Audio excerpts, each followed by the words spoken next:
Hey, what's up, you guys? It's the Sweet Tea Show, and I'm back with another review for Love and Hip Hop Atlanta Season 8. This is episode 12.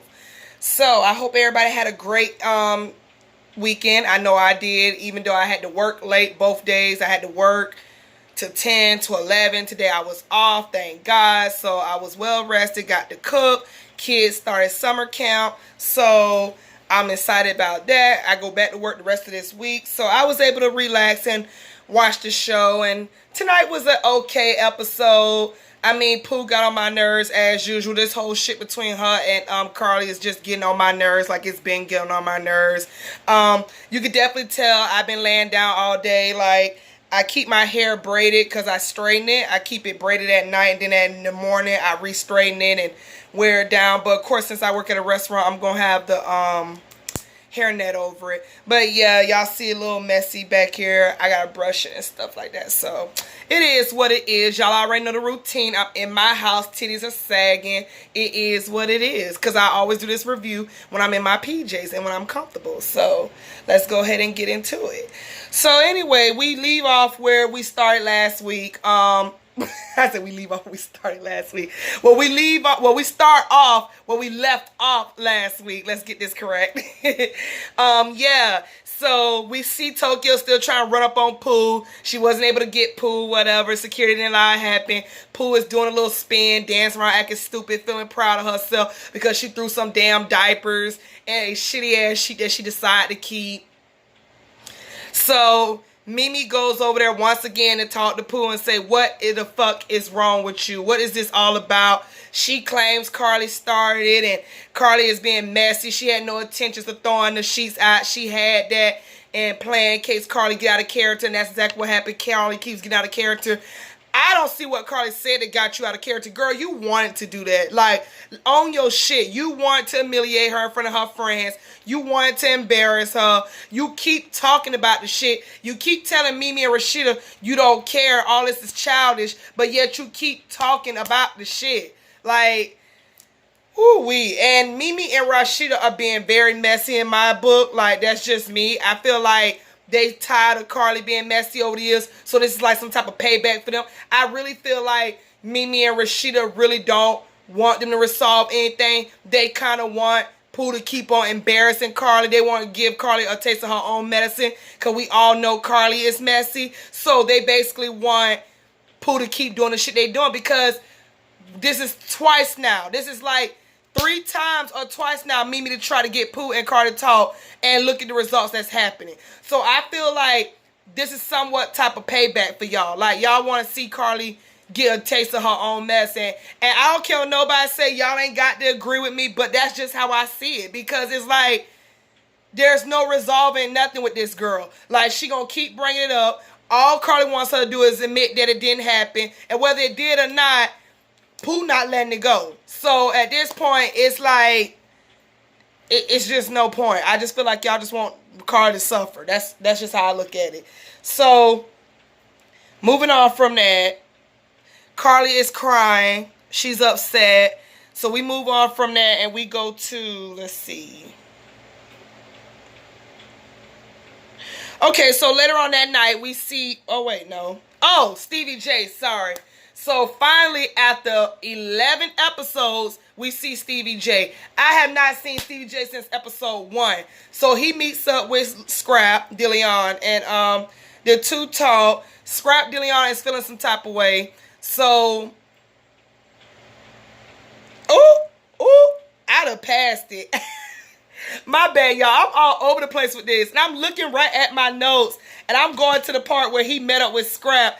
Okay, before Stevie J met up with Scrap DeLeon, he met up with, I think his name is Heimlich, whatever, Pooh husband. They meet up, and Akbar's performing. So after Akbar gets done performing, she goes to sit down with Pooh husband and Stevie J. And Stevie J tells her how dope she is. She sounds real good. Well, in walks Sierra.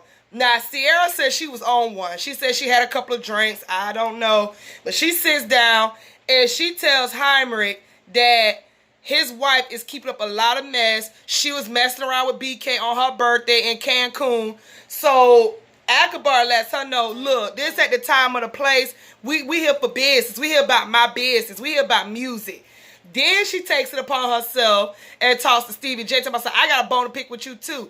Your nephew feels some type of way about you not being there for him, and I feel some type of way too. So Akbar immediately gets up, takes Sierra outside, cuts her clean eye, saying, bitch, you wrong. You supposed to been here for me, and you over here talking about some drama that ain't got nothing to do with you. I don't like that shit. Bitch, get your ass up out of here. And they go back and forth, but Sierra finally leaves. Akbar said, bitch, you wrong. You wrong. So I found it kind of funny because Akbar at the end of the day was about her music at that point. And she was like, look, Sierra, ain't nobody got time for that. So keep that shit elsewhere.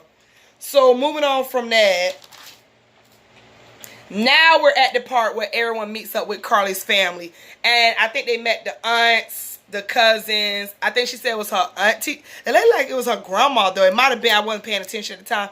But it was one of her aunt's house. Beautiful house. Beautiful. It was very beautiful. They greeted everybody. It was nice. Everybody was having a good time. Drinking, talking, socializing.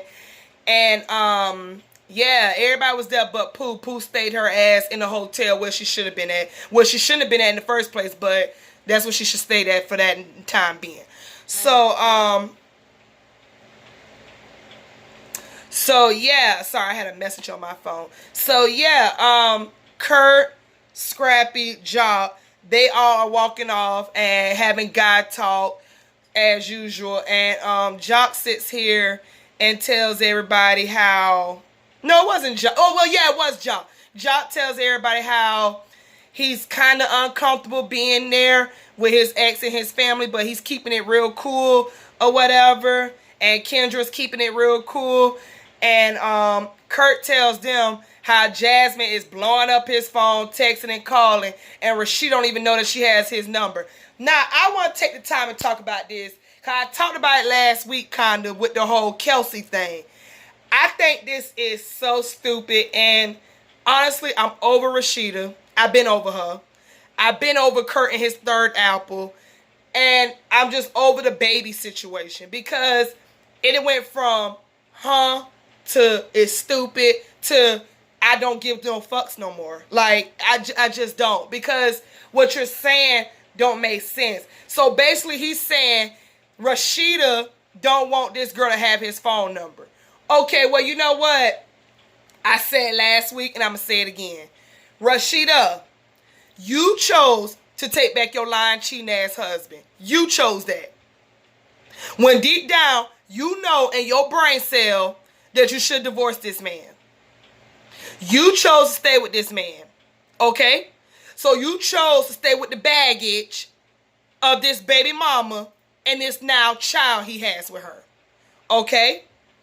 So there needs to be some type of communication between him and Jasmine. If you don't trust that, then you're stupid as fuck, because you should never got with a man that cheated on your ass in the first place. You should never took him back. So you want this man to not have no communication with this woman whatsoever, but you want his daughter to keep being y'all wingman. I just don't get that. So he basically tells his friends that Rasheeda doesn't know that he gave her the number to call him and text him, which, again, another thing about Kurt is stupid. You're telling your homeboys didn't say vows with you. Your homeboys are not laying in the same bed as you at night. They're not who you make love with at night. Those are not your wives. You need to be telling your wife this before you tell your homeboys that. That's what makes me mad with men. Y'all tell y'all homeboys stuff first before you tell your partner / girlfriend / wife. That makes absolutely no sense to me. And 9 times out of 10, they gonna give you the wrong advice. Now, I'm not pretty sure if they gave him wrong advice or not, but Scrapface was shot like, Kurt, you didn't tell Rasheeda? You know, like, you need to be telling Rasheeda, your wife, that you gave this girl your number. And if Rasheeda get mad, then that's just stupid on her, because you the one who chose to be with a husband that had a baby on you. So that says a lot about you. Y'all need to communicate with this woman when it comes about that baby. Period, point blank. How he supposed to be in the little boy life and he can't even communicate with the mother? That makes no sense. It's not Kelsey's job to be communicating with Jasmine. She didn't pull out a thing and slept with Jasmine and had a whole baby. Your husband did that. This is stupid to me. So, anywho, moving on from that, back at the house with the cousins and them, Carly tells them how Mo and her are engaged. She loves Mo. They're with each other every day, and she cares about him. One of the cousins tells Carly in front of everybody, well, what I can't understand is why Mo not here, but your ex Jock is here. So Carly explains that her and Jock are just friends. They're like one of those exes that can be cordial and be cool with one another. His girlfriend is right here. The cousin takes it upon herself and said, well, I don't like Jock. Jock broke your heart. I don't see why he's here. And some people felt some type of way, like Tokyo and them try to say, well, Carly heart is good. But you know what? I will say this. Y'all can hate me. But I will say this, though. It really do look some type of way. Your ex is here, but your fiance is not. Regardless if Jock is with his girlfriend or not, that does look some type of way. Like, this is a man that embarrassed you on national TV. This is a man that cheated on you with who you call Miss Piggy and other women. Okay, like, but then again, Cardi do her mess too. So it's like her and Jock, they go back and forth, back and forth. One season they fuck with each other, one season they don't, one season they fuck with each other. But just like any other kinfolk, when you tell them something about your partner did this, they're going to be like, oh, I don't like them. So I can understand where the cousin was coming from. However, his girlfriend is there, so Jock did move on. But it does look a certain way, like your whole ex is here. You're introducing him to us, but where's your fiance? Where's the man you supposed to be spending your life with? So I do see their point with that. Moving on. Kendra did feel some type of way about her cousin saying the stuff about Jock, but I mean, Kendra, would you have brought your ex around your family members? I don't think so. So they had a point to feel how they want to feel. But I will say everybody did handle it in a mature way. Nobody broke glasses. Nobody poured drinks. Nobody started cursing and pulling wigs. So it was cute to see. Meanwhile, Mimi, Pooh, and Rashida are in the hair store talking. And again, I just feel like Rashida and Mimi are being messy. Like, they keep on trying to see what's in Pooh's head. Pooh don't want to work nothing out with Carly. She wants to keep humiliating Carly as much as she can. And that's all I'm going to say about that subject. Moving on from that. Then later on, we even see that Rashida and Pooh and Mimi on the bus, and Rashida telling myself, well, she played a recording of your husband saying it never happened. Now Pooh turns around and plays another recording of her husband saying it did happen. See what I mean? Messy. So moving on from that. And at this point, Carly and who was it? Bams and Kendra was at a food stand. They were all looking at mangoes and tasting little snacks or whatnot. And Kendra and Carly had a good moment. Carly apologized for her cousin talking bad about Jock. Kendra says it's all cool. They hug it out. Bam said she was proud of it, that they went the mature route. Then that's when Mimi shows up trying to get Carly to talk to Pooh. And of course, nothing gets resolved. Carly just wants an apology. It never happened. Pooh just keep on saying it did. Carly saying it didn't, it did, it didn't. And it's just a big mess. And I just want to know, Mimi, Rashida, why do y'all care if it happened or not? Y'all should be like the other girls, like, y'all don't care. Just stop it. Just stop it. But no, y'all being messy because, like I said, y'all want to see Carly get a taste of her own medicine. Period. So, back in ATL, Scrap DeLeon now meets up with Stevie. And he tells Stevie how he feels some type of way, that Stevie wasn't there. Stevie hasn't even picked up the phone and tried to call Scrap. Scrap says he tried to call him. Stevie wouldn't even answer his phone. So he tells Stevie, look, if you didn't want to do something, just be like, I didn't want to do it, or I didn't want to be bothered with it at all, and keep it a buck. So Stevie do apologize for not being there. He said he has his own cases going on and fighting stuff like that. So y'all know how Stevie is fighting the judge and stuff like that with his child support. All this, that, and the third. Ooh, had to stretch for a minute. Also, Scrap says, what's this I hear about you and Tommy smashing? So Stevie says they did never smash. He said, I don't believe that, Unc. So Stevie says, she pulled out my thing in the Bentley, and that was that. Then they showed a clip of the reunion when she said, he did show me his thing in the Bentley and did like that. So I don't know. Stevie said the same thing on the reunion he said tonight episode. He said she pulled it out and seen it, but in Tommy's defense, he showed it to her. So apparently she saw the penis, but nothing happened. But my thing is, at the end of the day, regardless if she pulled it out, Stevie J, you allowed her to pull it out. You could have moved to her hand. You could have said, yo, what you doing? Stop. You allowed her to pull it out. So says a lot about you. But at the end of the day, Scrappy forgives him. Scrap DeLeon forgives him. They said they need to have a guy day. So it was that. Moving on from that, Carly, Shekinah, and Tokyo is at the pool. And Carly is very depressed. Shekinah and Tokyo goes over and talk with her. She says she's just sick of this bitch Pooh and how Pooh is ruining her trip. She wants everybody to have a good time and see where she's from and Pooh to ruin it. Tokyo basically said, fuck this bitch, fuck what she got going on, and fuck this curfew. We in Trinidad. We about to get ready for this jam fest. Let's just have a good time and move the fuck on from that. That bitch got a mental problem. She's crazy, and we tired of hearing about it. Meanwhile, Scrappy and Bams had a little date. So they go out and have a little date, have a good time or whatever.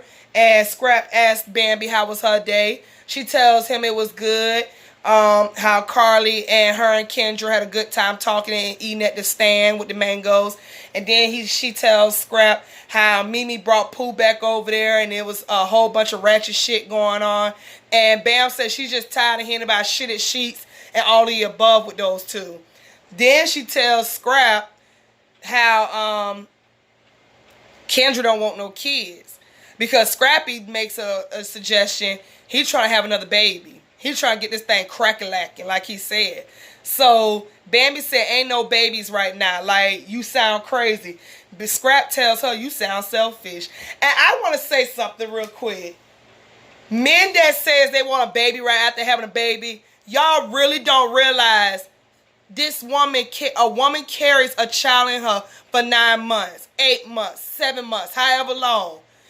We just trying to get our bodies back in shape. Some of us.